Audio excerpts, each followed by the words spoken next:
Muy buenos días, amigos de Libre Expresión. Gracias por acompañarnos, gracias por conectarse. Estamos siempre a través de Canal B, de lunes a viernes, al mediodía. Un poquito de información a esta hora del día a ustedes, hacer un recuento de lo que está pasando y como ustedes se podrán dar cuenta, desde el lunes 6 que empezamos nuestro programa, ya nos estamos familiarizando cada vez más con esta plataforma que realmente es maravillosa. Esta plataforma que nos permite salir en vivo con nuestro programa y también ustedes tienen la oportunidad de, si no van a estar a las 12 del día acompañándonos, lo pueden ver porque queda el programa grabado como todos los programas de Canal B en la página web www.canalb.pe, así como en todas las redes sociales de este canal, el Canal B, Canal del Bicentenario. Bien, mañana bastante intensa en la agenda política nacional. Vamos a compartir con ustedes esta siguiente fotografía del presidente.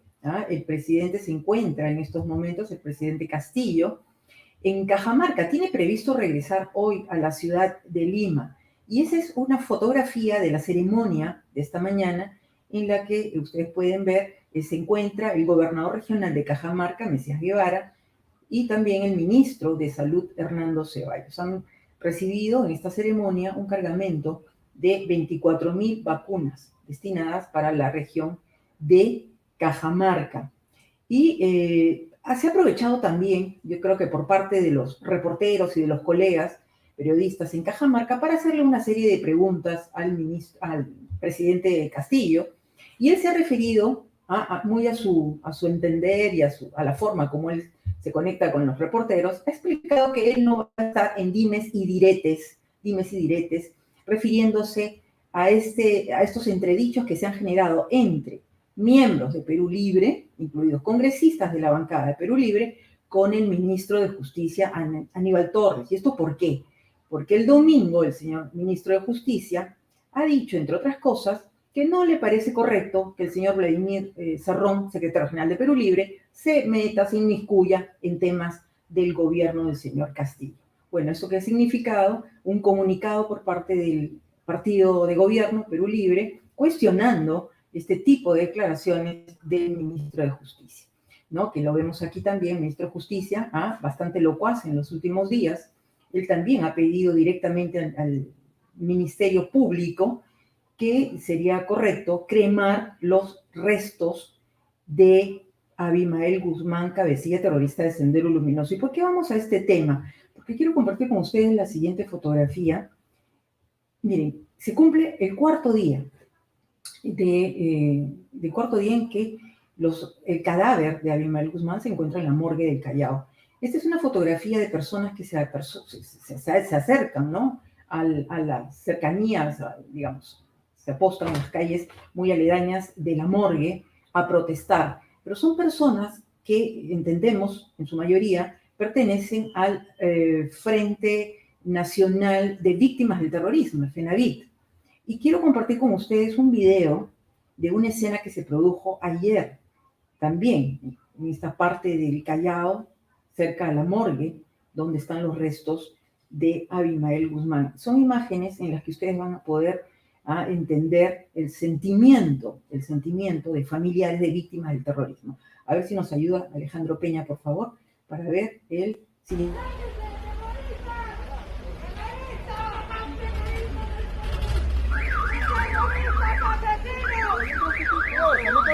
¡Asesinos! ¡A terroristas asesinos! ¡Terrorismo nunca más! ¡Terrorismo nunca más! ¡Asesinos! ¡No vamos a permitir que se lleven! ¡Terroristas asesinos!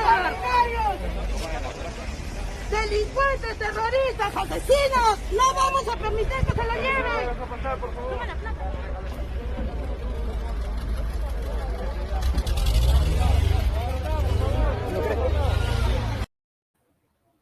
Bien, ustedes pueden interpretar el sentimiento de los familiares de las víctimas del terrorismo. Y estas son escenas que nosotros entendemos muy bien. Es el sentimiento, es la rabia, es la cólera, ¿no? Porque fueron los asesinos del grupo terrorista Sendero Luminoso, quienes quitaron la vida a los familiares de miles de peruanos. Bien, sin más preámbulos, vamos a entrar de lleno a la parte de las entrevistas. Vamos a agradecer, por supuesto, ya lo tenemos en línea y le agradecemos por la puntualidad a un político peruano que se ha destacado en los últimos años por tratar de mantener una posición mesurada frente a las crisis que vamos teniendo. Se trata del ingeniero Juan Cheput. Gracias, Juan, por estar con nosotros. Bienvenidos a Libre Expresión en Canal B. Muchas gracias a ti, Gloria, por haberme invitado y poder compartir contigo mis reflexiones. A tus órdenes. Gracias, Juan. Bien, una pregunta así directa. ¿Tú crees que el Perú se encuentra a la deriva cuando tiene en el gobierno a personas, incluido a Castillo y ministros, que son simpatizantes de Sendero Luminoso, de Movadef, de CONARE? Mira, yo no tengo ninguna duda de que estamos pasando por el peor momento de la República en este siglo, en el siglo XXI. No solo por lo que ha señalado, por la ligazón que hay con Sendero Luminoso de parte de altas autoridades, sino porque el último fin de semana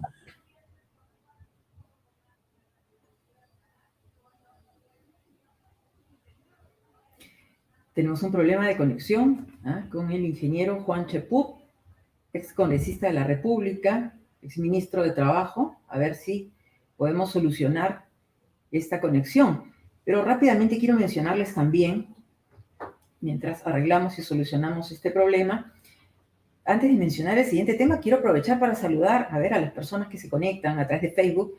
Ángela, nos envía saludos desde Noruega, la otra parte del mundo. Rosa Santa Cruz, buenas tardes, amigos. Gracias, Rosa, por conectarte, por estar con nosotros. Y quiero comentarles que este fin de semana, si bien ha sido bastante movido, porque se registró el fallecimiento del cabecilla terrorista Abimael Guzmán, algo que está pasando desapercibido es lo que se produjo la tarde del viernes. Esto casi después de terminar el programa de Libre Expresión, un grupo de congresistas de Perú Libre presentó un proyecto de ley, el número 174-2021-CR. Ya lo han presentado al Congreso ante mesa de partes. Y es un proyecto de reforma constitucional que incorpora a la Asamblea Constituyente para una nueva constitución y propone la convocatoria a referéndum. O sea que nosotros, mientras estamos distraídos, estas personas ya están cumpliendo lo que prometieron a sus electores, ¿no? Ellos pretenden tirarse abajo la Constitución Política de 1993. Ellos pretenden que desaparezca el Congreso de la República y se convoque a una asamblea constituyente para que redacte una nueva constitución. Pero hay que decir directamente, y quiero aquí poner en pantalla, el artículo 206 de la Constitución. Y ya nos acompaña, aquí lo tenemos nuevamente, al ingeniero Juan Cheput. Juan, a ver, si estás con nosotros, rápidamente. Juan, se arregló el problema. Muy bien, entremos de lleno a lo que nos estabas comentando para después abordar el tema de esta propuesta, este proyecto de reforma constitucional que ha lanzado ya Perú Libre, y vamos a poner en pantalla el artículo 206. Lo vamos a analizar en un momento. Por favor, termina tu respuesta. Bueno, te decía que indiscutiblemente estamos pasando el peor momento de la República, desde el momento que hay un grupo de personas ligadas a Sendero Luminoso y las instituciones son incapaces de hacer algo, empezando por el Congreso de la República, que se siente inerte ante la posibilidad de poder ir o avanzar en contra de esta usurpación, ocupación de la jefatura del Estado y de algunos ministerios, y por otro lado la profunda crisis de credibilidad que hay en el Perú, que se dude de la propia Marina de Guerra cuando esta señala que ha muerto Abimael Guzmán, es realmente increíble, porque fue la Marina de Guerra a través de su centro de detención naval quien comunicó del deceso de Abimael Guzmán, y que una institución tutelar sea vapuleada por la gente indicando que muestren el cadáver, no le creemos, demuestra pues que estamos atravesando por un momento penoso, como nunca se ha visto en este siglo. Pero ahora bien, nos hablas de esta fragilidad que tenemos en las instituciones en el país, ¿no? Y los ciudadanos también, incluidos los periodistas, reconozco, nos encargamos también de cuestionar a las personas que están a la cabeza de estas instituciones, porque cuando criticamos al Congreso de la República, lo que tendríamos que hacer es criticar a las personas o a congresistas de determinados partidos que no están escuchando, o como tú dices, son inertes, indiferentes, ¿no?, a lo que está pasando. ¿Qué partidos políticos, qué agrupaciones, de qué bancadas tú identificas que, digamos, han empezado a tener una especie de prolongada luna de miel con el señor Pedro Castillo y se ponen de perfil a lo que significa que Sendero Luminoso y CONAR y Movadef estén ahora dirigiendo o administrando la República. Yo diría que no tenemos oposición parlamentaria. Ninguno de los 130 congresistas ha mostrado una firmeza en cuanto a los cuestionamientos. Todos no quieren ir más allá de la vacancia.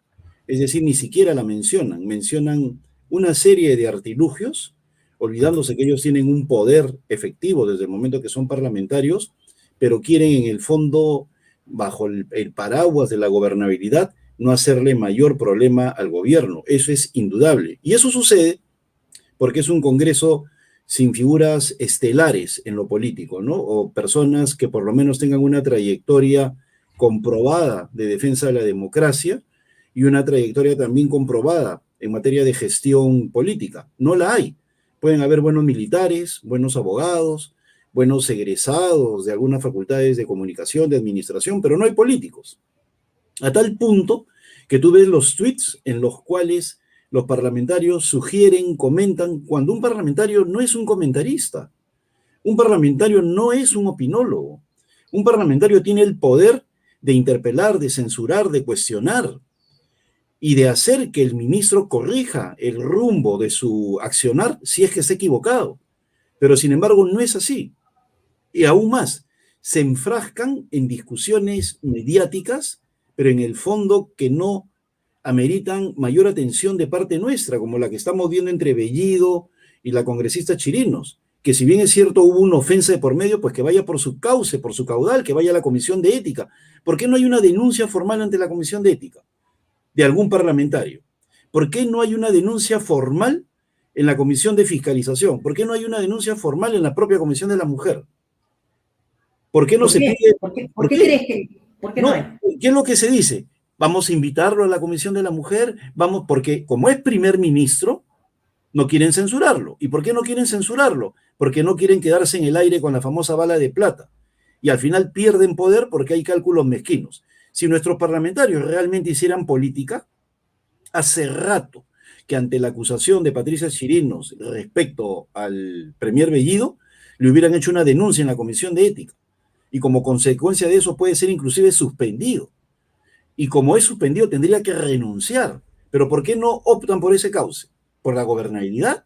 ¿Por la tranquilidad del país? ¿O simplemente por un pacto no firmado que lo único que está buscando es una complacencia para no hacerse problemas?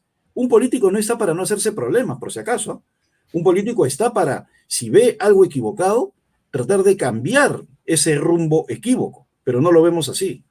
Juan, ¿tú te sientes decepcionado por Alianza para el Progreso? Porque recordamos que en marzo de este año se te presentó como una persona que estaba apoyando la candidatura a la presidencia de César Acuña. Sin embargo, la bancada de Alianza para el Progreso, con excepción de 2 congresistas, Roberto Quiabra y Gladys Echaíz, a excepción de ellos, la bancada dio su apoyo al voto de confianza, ¿no? Le dieron el voto de confianza al señor Bellido. ¿Tú te sientes decepcionado de Alianza para el Progreso?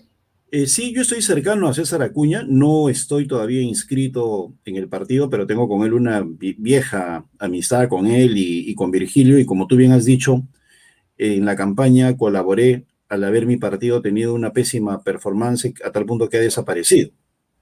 El Partido Peruanos por el Cambio.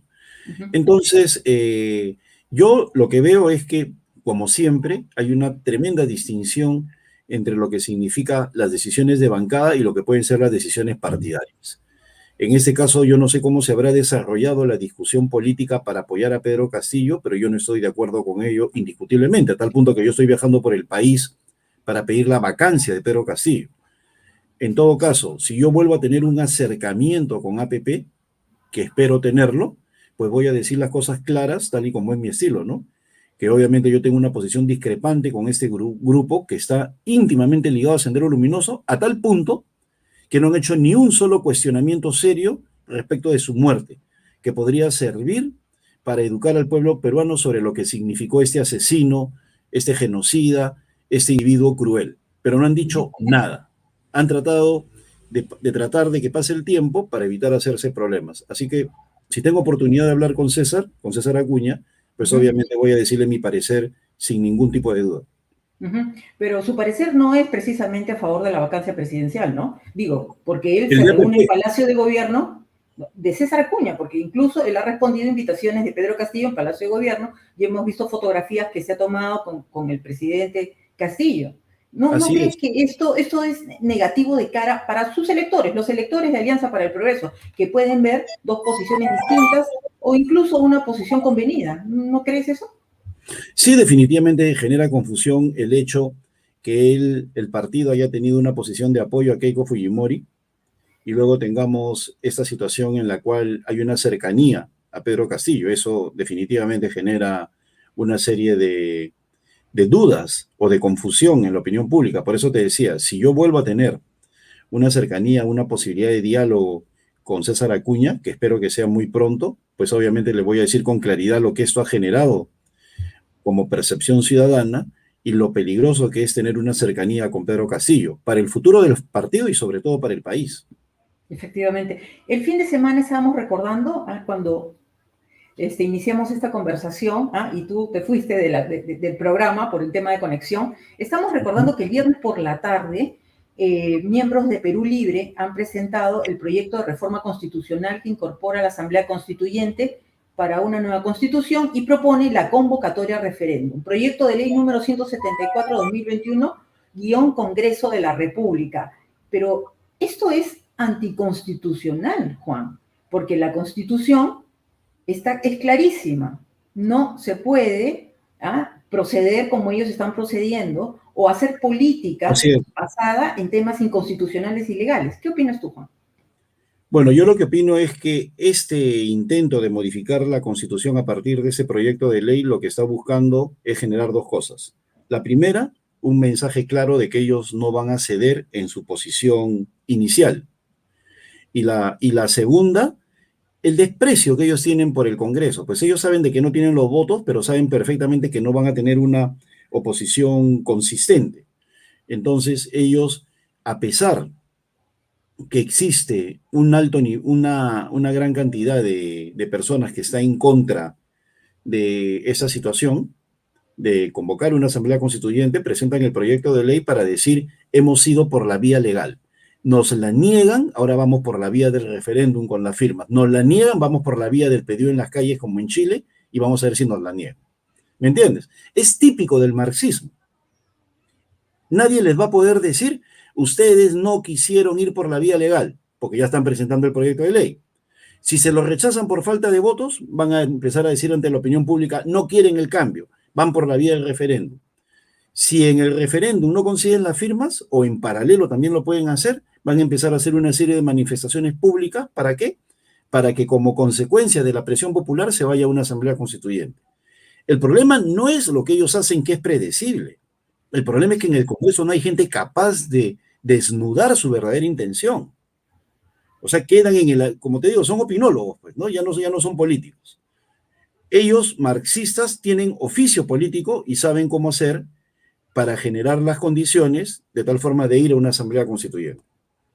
Bueno, esto me iba a preguntarte, Juan, 29 años después de la captura de Abimael Guzmán, y se ha dicho esto y se ha insistido todos los días, estamos perdiendo la guerra política, estamos perdiendo la guerra ideológica, y esto digo, estamos, en plural, y me incluyo, porque yo creo que aquí estamos los que estamos en el lado de la legalidad de la Constitución y los que están al margen de la legalidad y se ponen en el lado, ¿no?, de toda esa posición contra el Estado peruano, y el Estado peruano lo conformamos todos. ¿Qué hacemos? Porque el Congreso, digamos, es un terreno, es el poder del Estado, es un terreno político, pero ¿qué hacemos en las calles? ¿Qué hacemos de los medios de comunicación? ¿Qué hacemos desde la sociedad civil? ¿Qué pasa en las universidades, en los institutos? ¿Qué se está haciendo ahí? Bueno, lo que sucede en estos momentos, creo yo, con este tema de la Asamblea Constituyente es que no existe un liderazgo claro. Hay inclusive políticos que creen que tienen que haber cambios sustantivos en la Constitución mediante una Asamblea Constituyente. Y hay otros que dicen que la propuesta de Asamblea Constituyente es correcta en la medida que no sea con el proceso de selección que quiere el gobierno, es decir, la mitad a dedo y la mitad por voto popular. Si no fuera así y todo fuera por voto popular, estarían de acuerdo. El tema es que no hay liderazgo. Inclusive algunas iniciativas ciudadanas de recoger firmas para impedir que haya asamblea constituyente puede ser un boomerang, porque eso se va a tener que someter a la votación, sea parlamentaria, sea de la calle. ¿Y qué pasa si en el Parlamento gana la oposición contraria?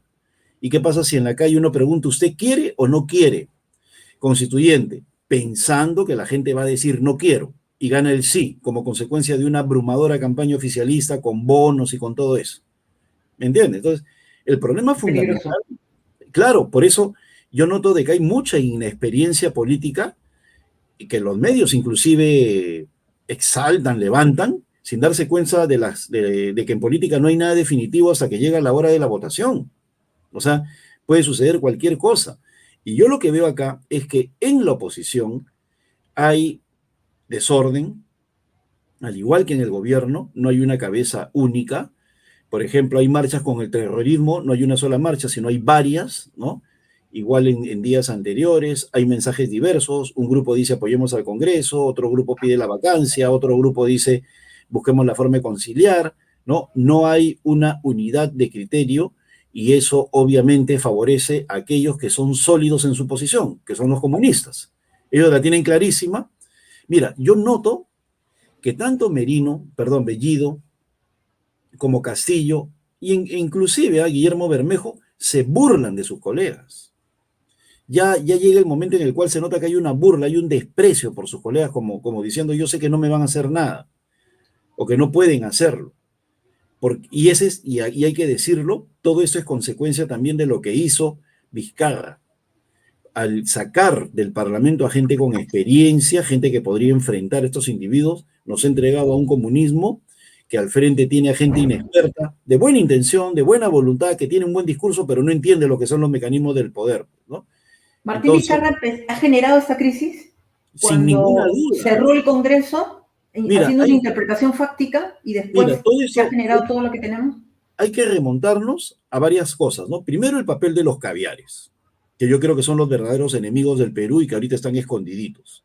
Ese grupúsculo mal llamado izquierdista, progresista, que son caviares que lo único que hacen es vivir de las consultorías del Estado, que generó junto con Vizcarra una odiosidad contra el Parlamento, y por otro lado también la falta de tino político de parte del fujimorismo, de Fuerza Popular.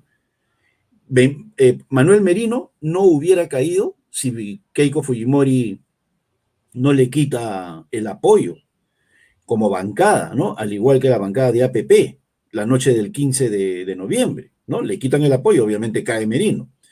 Y meses antes, el Congreso es cerrado por Vizcarra, que se sentía fuerte. ¿Por qué? Porque tenía el apoyo de Fuerza Popular, estaba complotando con Fuerza Popular contra Pedro Pablo Kuczynski, luego los traiciona, se une a las fuerzas izquierdistas y le quita el piso al fujimorismo. Entonces, acá hay culpa también del fujimorismo, pero también la mayor responsabilidad de este individuo Vizcarra, que yo no sé por qué está libre, que es una de las personas que ha generado las condiciones para que en esos momentos no haya reelección y por lo tanto no haya experiencia en el Parlamento y por lo tanto gente con oficio político como los senderistas o los comunistas pueden hacer lo que se les viene en gana sin mayor oposición. Bueno, te vuelvo a hacer la pregunta. Juan, la pregunta con la que empecé. ¿Estamos a la deriva entonces? Como te digo, todavía no hemos llegado a estar a la deriva.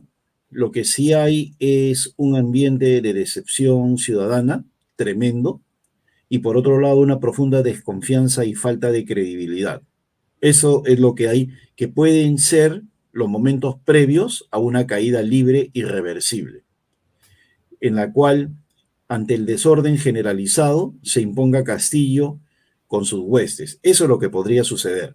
Si la oposición no entiende que Castillo cada día que pasa se está consolidando y con estos bonos que va a empezar a regalar, con este populismo que va a empezar a practicar, obviamente va a tener la popularidad que hoy no tiene. Si la oposición no se da cuenta de eso y que lo único que queda en el corto plazo es entender que estamos en manos de gente ligada a Sendero Luminoso que tiene que salir del poder, si la oposición parlamentaria no entiende de eso, pues el Perú sí puede ir a la deriva. Quiero recordar contigo, Juan, el rol de las Fuerzas Armadas para defender y proteger la Constitución y la democracia.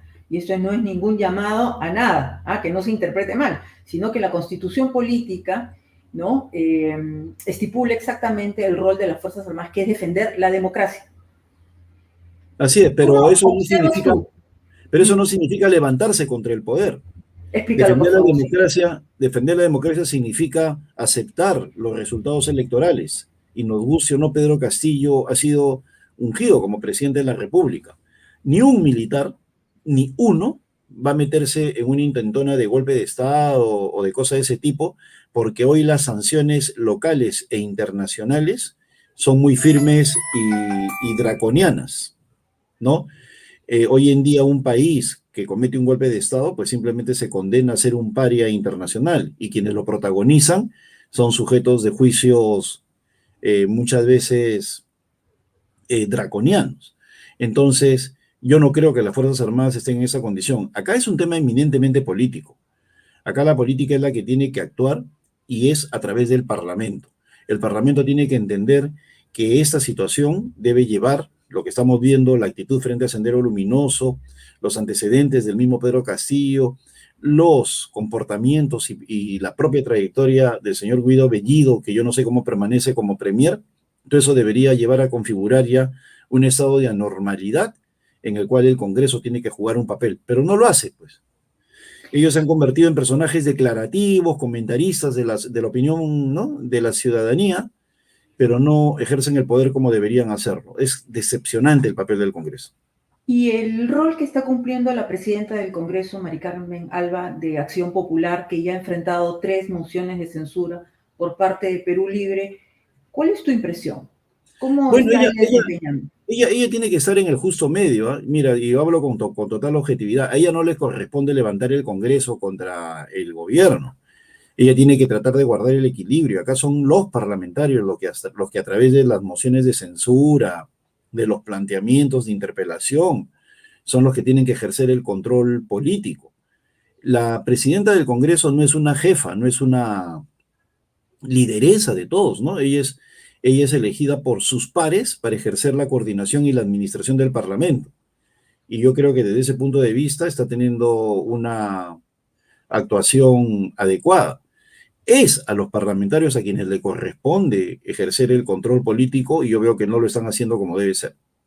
Juan, yo quisiera, tu formación es de ingeniero industrial, ¿no es así? Así Pero es. estás en política, ejerciendo política desde hace muchos años, y has estado en cargos importantes del Estado, congresista de la República, ministro de Estado. ¿Qué mensaje les podrías dar a los jóvenes? A los jóvenes que a veces andan asustados de involucrarse en temas políticos, o que toman caminos diversos que a veces los ponen al margen de la legalidad, ¿no? O adherirse a propuestas, a movimientos que solo están, digamos, buscando posiciones radicales contra el Estado. Pero en general, ¿qué mensaje le darías a los jóvenes peruanos? Que los jóvenes entiendan que el crecimiento económico de este siglo ha sido impulsado también por una mayor cobertura educativa que les ha permitido a ellos gozar de una situación de bienestar, no total, pero sí mucho mejor a la del siglo pasado. Y que si eso quiere mantenerse, la mejor forma es hacer política actuando directamente en los partidos que son una oferta para ellos. Mantenerse al margen de la política es permitir que los mismos de siempre estén decidiendo por ellos. Y yo creo en ese sentido que el Perú ha cambiado. Mira, los candidatos realities, tipo este señor Forsyth, por ejemplo, que venía de un reality, no han tenido éxito. El señor Forsyth podría haber sido presidente en el 2005, 2006, con sus ideas de vicepresidenta, si quería. Ahí podría haber sido presidente. Pero el Perú de hoy quiere otra cosa. Quiere políticos intelectuales, quiere políticos con conocimiento de causa, quiere políticos bien formados. De allí el éxito en estas elecciones de personas como Hernando de Soto o Rafael López Aliaga. Que el voto fue partido en la centro derecha, entre Keiko, Acuña, López Aliaga, Hernando de Soto, esa es otra cosa, que permitió que Castillo pasara a la segunda vuelta con 19%. ¿No? Esa es otra cosa, que fueron partidos, pero que los jóvenes están optando por gente de mayor nivel intelectual, ese es un hecho concreto. Lo mismo sucedió en la elección pasada con Alfredo Barnechea, que al final salió por errores de chicharrón, pero que inicialmente tuvo un crecimiento realmente importante como consecuencia de su intelecto. Se le veía como una posibilidad. Entonces, yo sí creo que los jóvenes están exigiendo otra cosa, ya no quieren a personajes pintorescos, sin conocimiento, improvisados, y yo creo que eso se va a empezar a ver en las elecciones plebiscitarias del año 2022. Muy bien. Muchísimas gracias, Juan, por esta conexión con Libre Expresión, el Canal B. Por supuesto, como siempre, cuando estuvimos en la radio te vamos a invitar frecuentemente. Gracias. Éxitos. Muchas gracias, Gloria. Ha sido un placer estar contigo. Gracias. Gracias. Ha sido el ex congresista de la República, ex ministro de Trabajo, Juan Cheput, que nos ha acompañado en esta parte del programa. Y puntual como siempre, nuestro siguiente invitado, colega periodista, es abogado, es catedrático, tiene mucho contacto con los jóvenes, columnista en medios de comunicación. Vamos a invitar ya al doctor Hugo Guerra Arteaga, que nos va a acompañar en esta parte del programa. Hugo, gracias por estar con nosotros. Bienvenido. Muchas gracias, Gloria. Como siempre, un honor estar contigo y el Canal B. Qué gusto de verte, Hugo. Saber que estás muy bien de salud, porque gracias a Dios. Tuviste un episodio también de salud delicado, pero me agrada mucho verte, Hugo. Muchísimas gracias, Gloria. Hablemos de lo que está pasando en el país, Hugo. Te leemos frecuentemente en el diario Expreso. Eres muy crítico de lo que está pasando y creo que esa posición también la compartimos. Y también pensamos que más allá de diferencias entre derecha e izquierda, nos convendría muy bien a los peruanos entender que la gran diferencia tendría que estar entre los que estamos del lado de la ley y los que no están del lado de la ley, ¿no? En los que respetan la Constitución y en los que quieren cambios, pero que no están previstos en la Constitución. Hugo, ¿qué piensas con lo que está pasando en el país? ¿Estamos a la deriva? Es una pregunta que se le hacía a Juan Cheput hace unos minutos. No, yo creo que una sociedad nunca está propiamente a la deriva. Lo que pasa es que hay momentos históricos de inflexión, es decir, de un cambio profundo de orientación. Por supuesto que estoy preocupado, por supuesto que estoy inclusive molesto con todo lo que ocurre. Pero como tú bien has dicho, no se trata simplemente de un tema de ideologías en general o de políticas en general, sino de dos visiones que se han contrapuesto en esta etapa del Perú. De un lado está la visión constitucional de la República Liberal que cumple su bicentenario y del otro lado tienes a la visión materialista, la visión marxista y la visión con la que definitivamente no estamos de acuerdo la enorme mayoría de peruanos, porque las elecciones, en primer lugar, nunca terminaron de aclararse. Yo sí sigo pensando que fueron fraudulentas. Y segundo, porque en el peor de todos los casos estamos partidos por la mitad, pero la mitad que está más activa es la mitad democrática. No es la mitad de la derecha, es la mitad de la sociedad peruana que no quiere un cambio de reglas radical, no quiere una nueva constitución y que ciertamente repudia a un gobierno que desde mi punto de vista sigue siendo usurpador porque carece de legitimidad, pero que además en el poco tiempo que lleva a cargo está causando destrozo inmedio a la economía, a la sociedad y al orden que siempre hemos buscado para nuestro país. Un orden que puede mejorarse en el sentido de la igualdad, pero un orden del Estado de Derecho. Efectivamente, Hugo.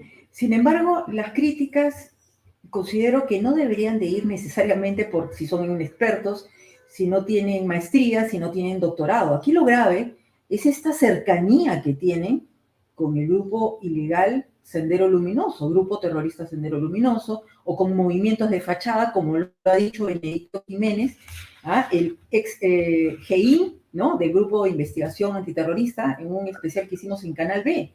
Movadef es Sendero Luminoso, CONARE es Sendero Luminoso. Esta cercanía es peligrosa. ¿Tú crees que se mantiene, Hugo? Mira, definitivamente tenemos que ser muy precisos. Estamos frente a un gobierno, otra vez usurpador, pero que nace de la confluencia de todas las izquierdas a través de la Coordinadora Continental Bolivariana. Por eso es que tenemos esencialmente 3 líneas que son identificables con rapidez. La primera es la línea de Vladimir Cerrón, que es la pro-cubana. La segunda es la de orientación maoísta, que es la que tiene los vínculos más estrechos con el Movadef, con el CONARE, y que la representa Castillo. Y tenemos una tercera línea que es la caviar, es decir, la de la progresía, que ahora está un tanto desubicada porque entre pro-senderistas y pro-emerretistas no le dan espacio para volver a infiltrarse, por lo menos de manera tan grosera como en el pasado, dentro del Estado. Entonces, claro que nos preocupa mucho el hecho de tener a gente inexperta y sin claridad de objetivos para el desarrollo nacional. No se trata solamente de los títulos académicos son importantes, pero son referenciales. Lo que pasa es que es gente que no tiene capacidad de administración pública y de políticas públicas, pero además es gente que no confiesa realmente sus intenciones. Si nos basamos en el ideario, lo que estamos pasando en esta primera etapa del gobierno es la desestructuración final de la República. Entendamos, estamos tratando con comunistas y los comunistas, para poder establecer su poder, que no es de 5 años, sino de un largo horizonte, necesitan primero acabar con el modelo republicano. Por eso es que permiten que la economía se vaya al abismo. Por eso es que agudizan las contradicciones políticas y sociales, para que después, en un acto paternalista y de supuesta refundación, desaparecerá el Perú como república independiente y se convertirá, según ellos, en una república plurinacional de nueva democracia, como lo decía Abimael Guzmán. Recién estamos comenzando a afrontar ese largo proceso. ¿Y por qué crees tú, Hugo, que los partidos representados en el Congreso de la República no comparten esta visión de lo que está pasando? ¿Por qué se mantienen algunos de perfil y prefieren jugar, digamos, las reglas que le está dando el gobierno Castillo? Hay básicamente 2 partidos que tienen claridad ideológica y transparencia política. Uno es Renovación Popular y otro es Avanza País. Los demás son un sancochado ideológico y un sancochado político. Tienes el caso... comencemos con Acción Popular. Acción Popular ha dejado de ser el gran partido que fundó Fernando Belaúnde Terry para convertirse en un grupo de caciques que son marxistoides, como los que representa el señor Lescano, por ejemplo. Entonces, lamentablemente, aunque hay gente valiosa a título singular como partido, ya está del otro lado y ha pactado con el comunismo. En el caso de Fuerza Popular, durante toda la campaña no tuvieron una propuesta ideológica clara, sí una propuesta programática en favor de una economía de capitalismo popular, pero están muy mediatizados por los problemas legales y penales de la señora Keiko Fujimori, y su voto, así como sus actitudes, son inciertas. Una vez más, hay personas valiosas, personas singulares, como la joven Rosalba, que ¿Rosángela Barbarán? Rosángela Barbarán, perdón. Rosángela Barbarán, que está haciendo un trabajo estupendo, como el propio Nano Guerra García, que creo que hacen muy buenas contribuciones, pero no se puede contar con ellos. Están mediatizados otra vez por sus problemas legales. Después, si seguimos viendo el espectro importante, tienes Alianza para el Progreso, APP, que no es sino un negocio, es el bolsillo y la sencillera del señor César Acuña, que desde el punto de vista político, con la excepción de Gladys Echaíz, y de Roberto Quiabra no aporta nada. Ese es un negocio, no es un partido político. En el caso de los morados, ya fueron prácticamente disminuidos al máximo. Son casi un error estadístico, con una propuesta progre, pero que es un zancochado de líneas. Y después Perdieron su inscripción también. perdieron su inscripción. Después tienes a todos los otros partidos que son chiquitos, que no representan prácticamente a ningún segmento importante de la sociedad. Pero, ¿qué ha ocurrido? Y esto es duro de decirlo, pero hay que hacer lo que hacía González Prada, presionar hasta que salga la pus. Es fea la expresión, pero hay que presionar. ¿Por qué se vota como vemos? ¿Cuál es la lógica si tenemos un enemigo comunista claro de no adoptar una posición coherente y darle un voto de confianza a un gabinete donde hay miembros, donde hay ministros que tienen clarísimos vínculos no solamente con el Movadef, sino directamente como Sendero Luminoso? Es el caso de Iber Maraví. Entonces, la única explicación que uno puede llegar es: ya no es admisible la desorientación política o la confusión ideológica. Ahí hay pactos bajo la mesa, pactos nefastos. ¿A cambio de qué? Mantener el sueldo, conseguir empleos para los parientes, los amigos o las amantes, o simplemente medrar del Estado. No creo que podamos entender esto de otra manera, salvo que estemos pues ante numerosos suicidas no solo políticos, sino personales, porque lo que estamos haciendo al aceptar a este gobierno comunista es suicidarnos.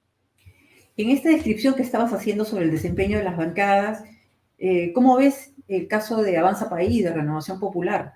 Que para algún sector de la izquierda ellos son calificados como extrema derecha, pero a ver, yo lo que entiendo extrema derecha es otra, ¿no? Otra imagen que se puede dar en Estados Unidos o en Europa.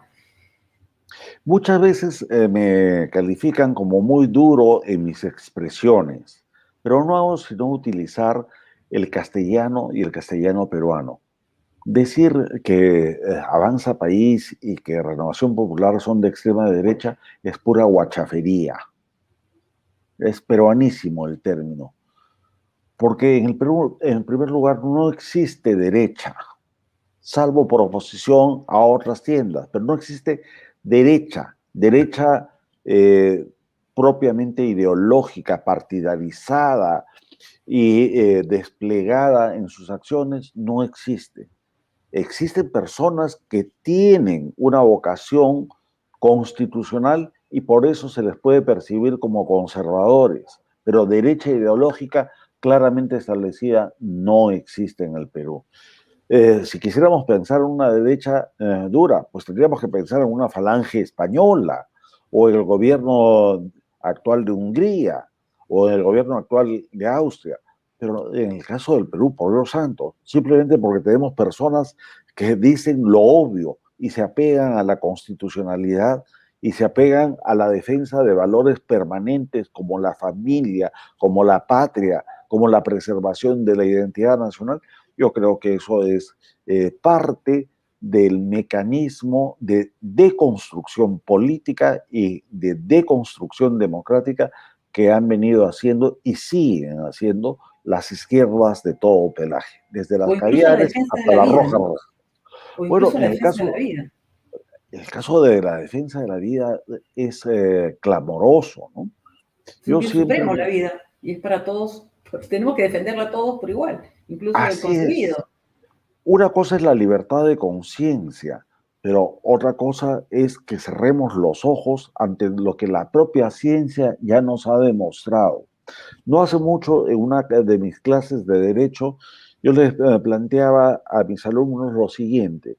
A ver, desde el punto de vista médico y científico, ¿cuál es la diferencia entre abortar, es decir, asfixiar o destrozar con los instrumentos médicos a un feto en el vientre materno o asfixiarlo con una almohada después de recién nacido. Desde el punto de vista científico, ninguno. Desde el punto de vista humanitario, ninguno.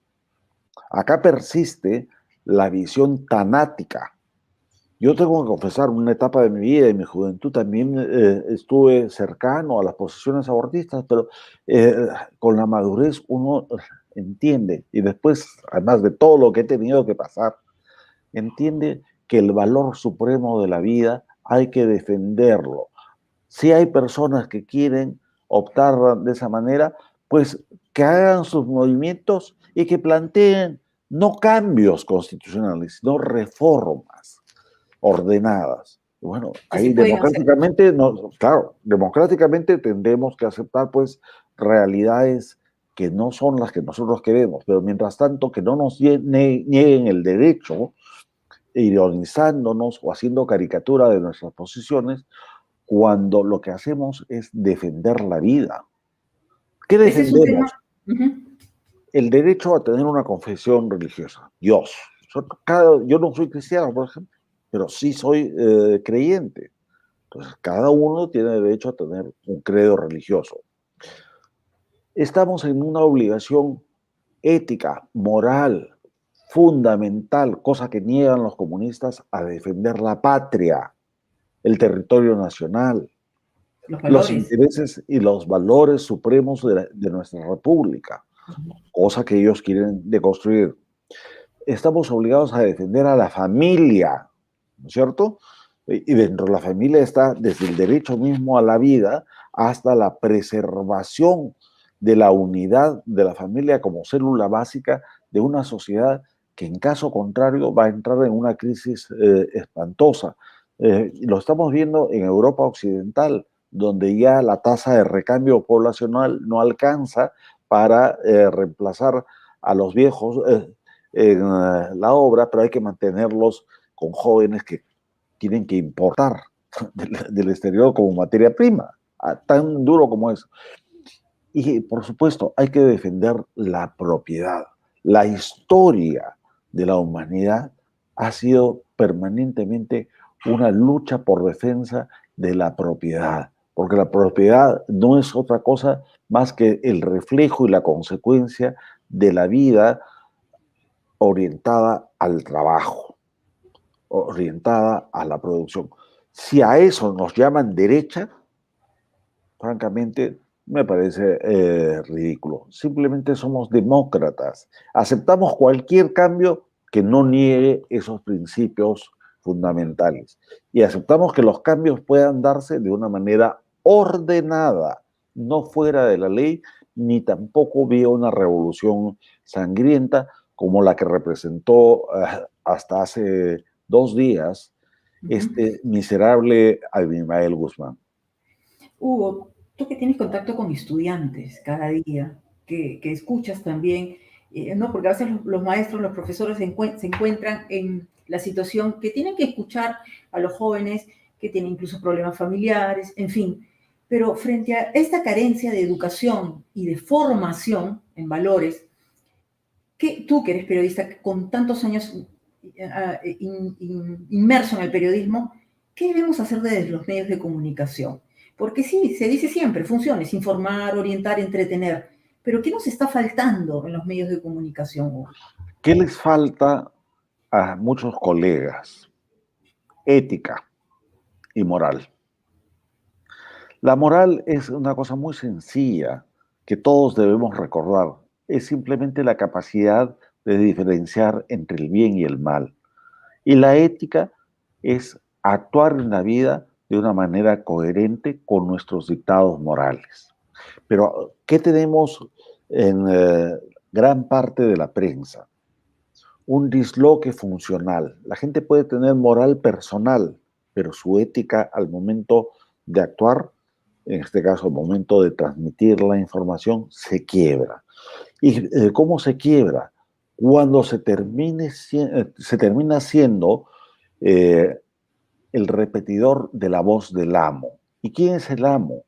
Los propietarios de los grandes consorcios mediáticos que ante la quiebra material, la quiebra financiera de sus periódicos, de sus revistas, de sus televisoras, de sus emisoras de radio, y ante la transición compleja a un mundo digital que es interesante, pero que todavía no llega a ser del todo rentable, han vendido su alma, han vendido su pluma y sus espacios editoriales, sin además anunciarnos, ¿no? Oye, esta es información, esta es la opinión. Nada, de contrabando se han vendido, cual prostitutas, a los poderes de turno. Y junto con ello han jalado a los periodistas, sobre todo a los más jóvenes, haciéndoles decir, haciéndoles producir una maquinaria de la no verdad o de la posverdad, que es el paraíso para quien paga, es decir, los gobiernos de turno, y es el infierno para quienes no tienen acceso a una información clara. Fíjate, una cosa que a mí me parece interesante. Gran parte de los periodistas que hemos trabajado en otro periodo, ya no estamos en los medios de comunicación tradicionales. Muchos de ustedes, yo ya por un tema de jubilación simplemente me fui, pero muchos de ustedes han sido echados porque con la madurez profesional y humana no aceptaban ese pacto nefasto de ser los amanuenses del patrón o de ser los vendedores de ideas ajenas. Entonces, al final se ha creado una especie de plumíferos, por llamarlos de alguna manera, porque pueden ser digitales también, que no hacen periodismo, lo que hacen es activismo político, porque, dicho sea de paso, la moda es ser de izquierda.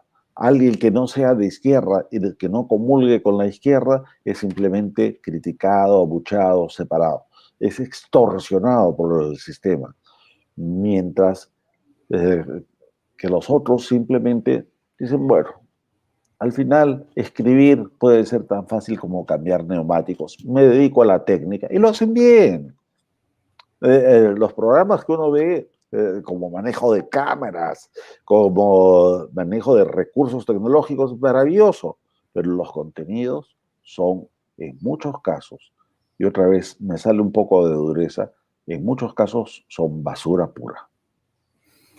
Te agradecemos mucho por esta dureza y esta claridad, ¿no?, con la que te expresas.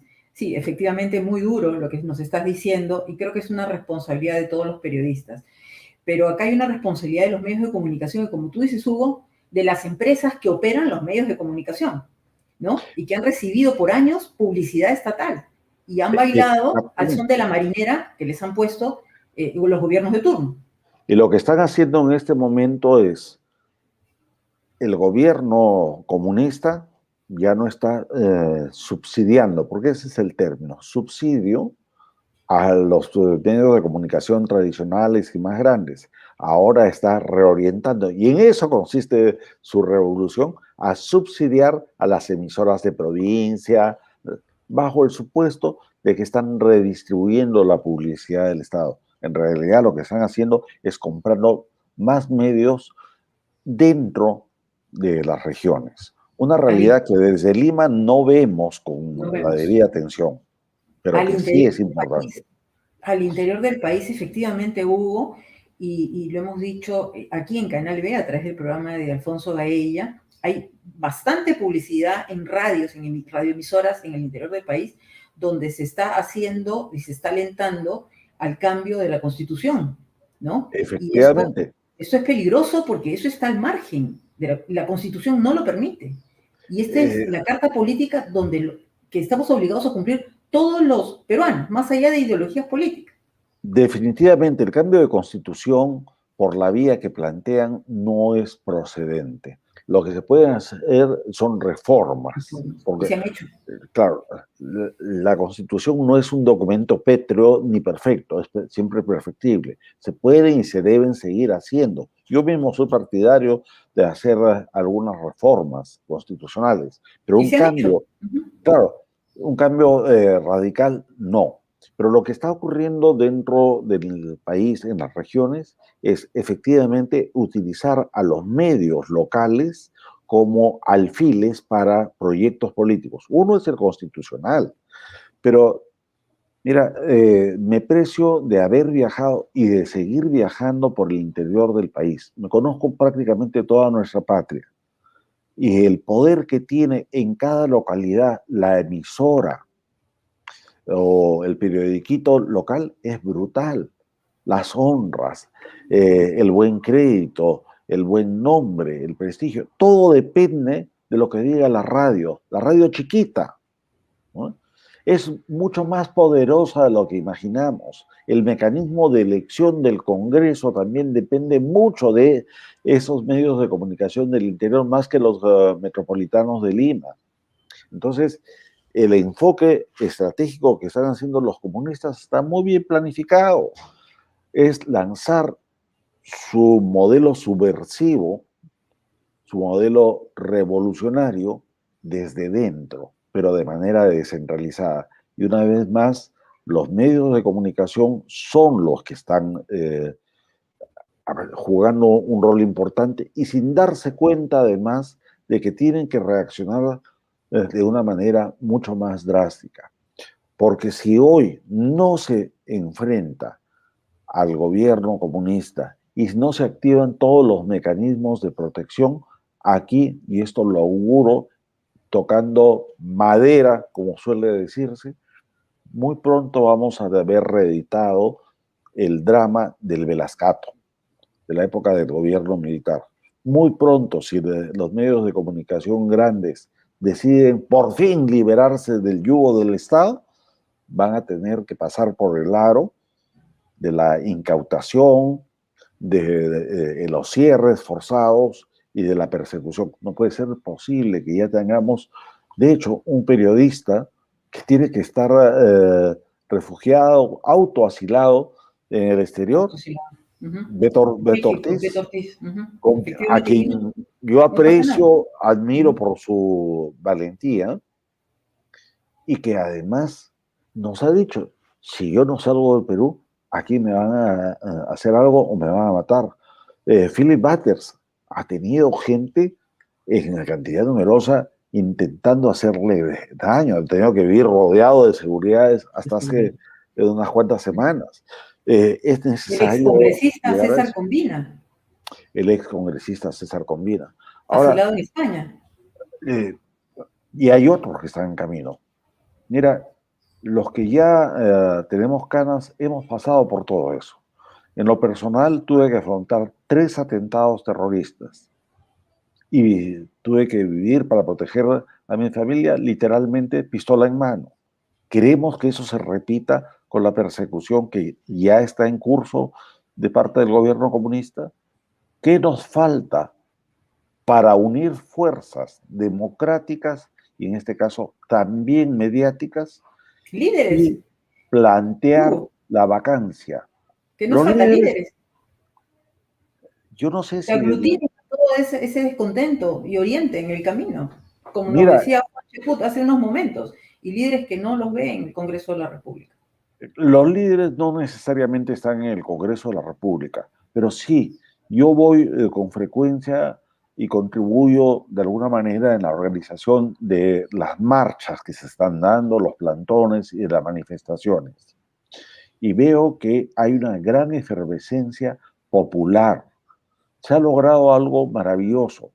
Muchas personas de clase media y de clase baja que no salían a la calle a protestar por sus derechos, ya entendieron que tienen que autodefenderse, ¿no es cierto? Y son miles los que claman, con diferencias políticas y partidarias, con diferencias ideológicas, pero claman contra el comunismo.